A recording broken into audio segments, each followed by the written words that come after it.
fídíò fuji kan tí mo ṣe yẹn it went viral.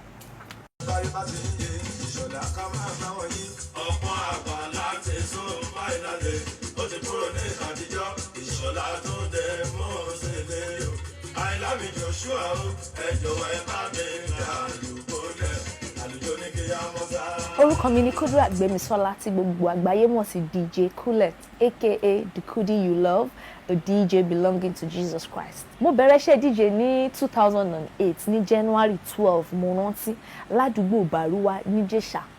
Ọ̀gá mi tó kọ́ mi ọ̀rẹ́ mi tímọ́tímọ́ ni. Kì í ṣe pé bóyá gbà tí mo parí school kò sí iṣẹ́ tí mo lè ṣe, iṣẹ́ pọ̀ gan tí mo lè ṣe. But kò wù mí, iṣẹ́ DJ ló wù mí láyò, and nígbà yẹn gan iṣẹ́ DJ kò tí wù mí láyò. Èmi kàn máa ń jó káàkiri ibi tí bá rí èmi ń lọ màá kẹsẹ̀ bọ̀ màá jó. Ó pè mí sí party yẹn, wọn pè mí sí party yẹn, èmi kàn lọ́bẹ̀ láti fi entertain ara mi, láti fi mú inú ara mi dùn láì mọ̀ pé iṣẹ́ DJ ni mo máa ṣe gbẹ̀yìn. Mọ́mí ṣe kójó wá, àbẹ̀ kójó wá, dáàdì ṣe kójó wá, àbẹ̀ kójó wá, èmi àròjọ àdúgbò fún yín, ẹ má ti gbọ́ pé mi ìsàjò bíbí ló ṣeré. Ìyá mi ò fi ọwọ́ sí, bàbá mi ò fọwọ́ sí, àwọn ọ̀rẹ́ mi ò fọwọ́ sí, kò sí èèyàn kankan tó fi ọwọ́ sí iṣẹ́ yẹn. Ó ṣàdà mí lú, ó dà mí pẹ̀lú bùkátà mi pé tó bá yẹ wàá wá iṣẹ́ mi tó máa kọ. Mo ṣáà ń rorin mọ́, mo ń rorin mọ́ títí tá fi dé ipò tí a wà yìí. Ẹni máa yọnu sí mi, ṣáàjú ìyọnu Ọlọ́run ọba, ìyọnu Ọlọ́run ọba, ìyọnu Ọlọ́run ọba, ìyọnu Ọlọ́run ọba, ìyọnu Ọlọ́run ọba, òun lẹ́rẹ̀ máa rí.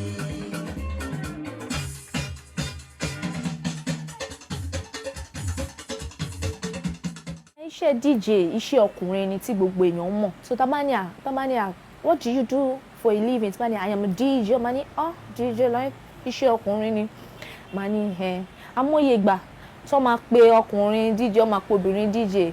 Ó máa fẹ́ mani, ṣé gẹ́ yìí máa lè ṣe ṣá because ó ti believe pé iṣẹ́ tó yẹ kọ́kùnrin ṣe. Èmi ò dẹ̀ mọ̀ bí tó ti rí pé dandan ọkùnrin ni kó ṣe iṣẹ́ DJ, but bí àkọ́ tí ọmọ mentality àwọn èèyàn nípa iṣẹ́ ọkùnrin ni. So wọ́n tó bá wá jẹ́ obìnrin tó bá ń ṣe àwọn míì máa mọ̀ pé àwọn oníranù lélẹ̀ ìjà rẹ̀ fẹ́ for opportunity máa rìn káàkiri ló ṣe sọ pé òun ṣe iṣẹ́ DJ. Àwọn obìnrin tá máa wá ń ṣe ojú wa máa ń rí gan. Àwọn ẹlòmíì máa ní àká tó gbéṣẹ́ yìí fún ẹ, o máa kọ́kọ́ rọ̀gà, tit for tat, scratch my back, I scratch rádaràda.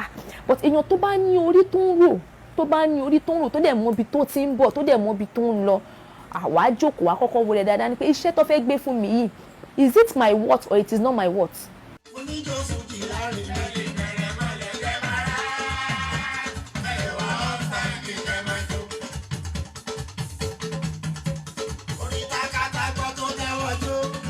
Fídíò tí mo kọ̀ ra ṣe nínú ilé, no editing nothing bí mo ṣe ṣe náà ni mo ṣe gbé sí ìta.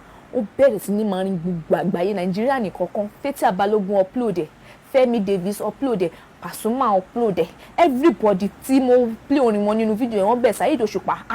Mo ń pè lórí fídíò ẹyọkan fuji tí mo kọ̀ ra ṣe. Mo wá rí pé fuji ò ń ṣe common kíní tí àwọn èèyàn ṣe, èèyàn ò ṣe rí. No, àwọn èèyàn lè ti máa ṣe rí but obìnrin DJ ò ṣe rí, and I'm proud to say it wípé I was the first person who started it.